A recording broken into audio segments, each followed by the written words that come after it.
시청자 여러분 안녕하십니까? 4월 4일 금요일입니다.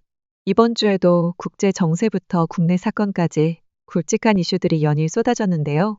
그 중에서도 가장 피부에 와닿는 건 역시 주식시장이 아닐까 싶습니다.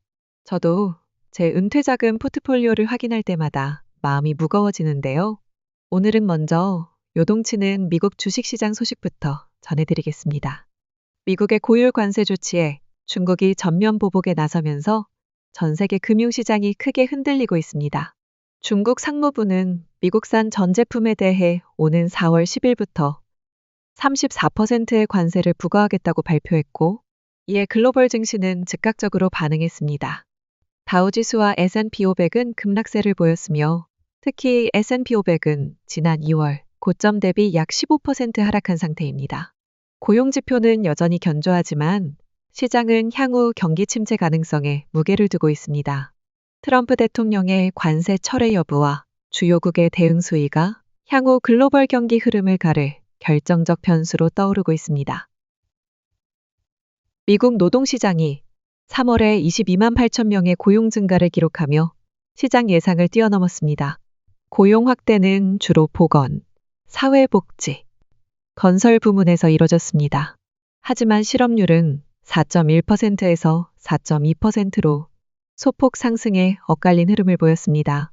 노동부 산하 노동통계국은 2월 비농업 고용 증가치를 기존보다 낮은 11만 7천 명으로 하향 조정했습니다. 전문가들은 이번 고용 지표가 미국 경제의 저력을 보여주는 긍정적 신호라고 평가하면서도 앞으로의 관세 정책 등 대외 변수에 따라 향후 경기 흐름이 달라질 수 있다고 전망하고 있습니다.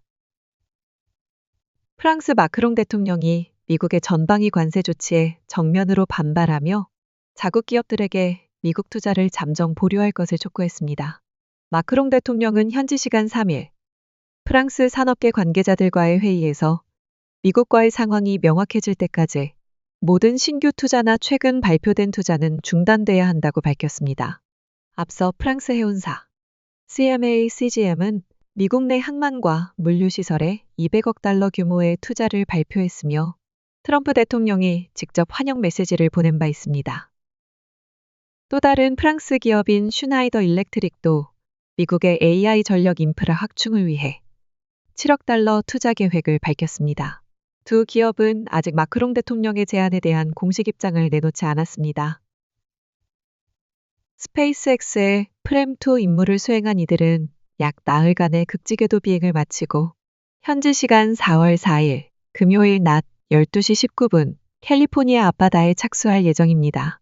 특히 이번 귀환은 유인 드래곤 캡슐이 태평양에 착수하는 첫 사례로 기록됩니다. 귀환 이후 우주인들은 외부 도움 없이 스스로 우주선에서 나올 예정입니다. 스페이스X는 이 같은 실험을 통해 장단기 우주 비행 후 우주인의 독립적인 신체 기능 수행 능력을 평가할 계획이라고 밝혔습니다. 스페이스X는 공식 홈페이지와 엑스통에 귀환 장면을 생중계하며 착수 1시간 전부터 중계가 시작됩니다. 다음은 한국 소식입니다. 헌법재판소가 윤석열 대통령에 대한 탄핵 심판에서 만장일치로 인용 결정을 내렸습니다. 2024년 12월 계엄령 선포가 헌법 질서를 심각하게 훼손했다는 판단에 따라 윤 대통령은 즉시 파면됐습니다. 헌재는 민주주의 원칙을 정면으로 위반한 중대한 위헌행위라고 명시했습니다. 이번 결정으로 60일 이내에 조기 대통령 선거가 치러지며 전국에서는 찬반 시위가 계속되고 있습니다.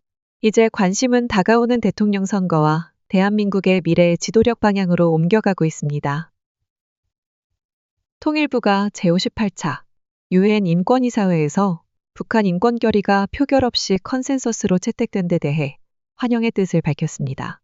정부는 북한에서 여전히 조직적이고 광범위한 인권 침해가 지속되고 있다며 깊은 우려를 표명했습니다. 특히 김정욱, 김국기, 최춘길 선교사의 억류가 불법적인 임의구금이라는 UN 실무그룹의 판단을 언급하며 북한의 이들의 즉각적인 석방을 촉구했습니다. 아울러 납북자와 국군 포로 문제, 강제 송환 탈북민 인권 문제 해결에 북한이 적극 나설 것을 요구했습니다.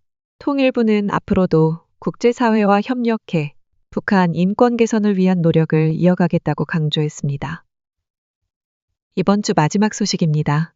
국내 연구진이 메신저 리보핵산, mRNA 백신이 세포 내에서 작동하는 구체적인 원리를 최초로 규명하는 데 성공했습니다.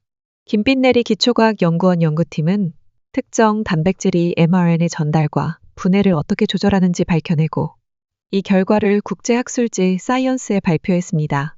특히 코로나19 백신 핵심 기술인 N1 메틸수도 유리딘 변형 염기의 기능적 비밀도 처음으로 확인됐습니다. 이번 발견은 mRNA 기반 백신과 치료제의 효율성과 안정성을 높이는 데 중요한 단서를 제공한 것으로 평가받고 있습니다.